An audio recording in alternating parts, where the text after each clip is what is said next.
I have this pamangkin na recently na broken hearted. Ang in-offer ko sa kanya dahil love ko siya is advice. And para maramdaman niya yung love ko sa kanya, nilutuan ko siya ng chewy homemade cookies. Natuturo ko naman sa inyo. Let's begin. Ito, sekretong malupit gagawin ko. First step natin, ibabrown natin yung butter. On a low to medium heat pan. Bantayan nyo yan ha, iwasan yung masunog. Ibabrown lang. Then, set aside until room temp. Prepare natin yung other ingredient. 3 cups ng all-purpose flour. Tapos, bawasan mo yun ng 3 tablespoon. Then, replace it with 3 tablespoon cornstarch. Another secret yan. Then, add 1 teaspoon baking soda and 1 teaspoon baking powder. Pag room temp na yung butter, add 1 cup of brown sugar and 1 cup of white sugar. Medium speed lang to. Pwedeng hand mix din. Add mo na agad yung 2 egg and 1 teaspoon vanilla. Pag incorporated na lahat, add mo na yung dry ingredient. Mix mo muna using a spatula, then continue with the mixer. Kailangan lang mahalong mabuti. Tapos add mo na 1 cup of chocolate chip. Pwede mo nang dagdagan yan, depende sa'yo. Dapat medyo malagkit yung texture niya. By this time, pwede mo nang ilagay sa baking pan. Shape it any way you want,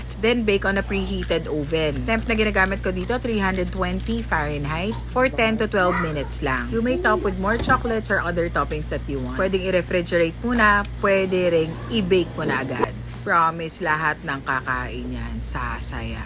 Makikita mo parang yung mga tao dito nag-aagawan sa cookies kasi sobrang sarap, ang bilis maubos. For Valentine's Day, yung heart na yan, nilagyan ko ng ice cream sa top para syempre papasikat tayo ng konti. Love na love. I hope happy yung Valentine's Day nyo.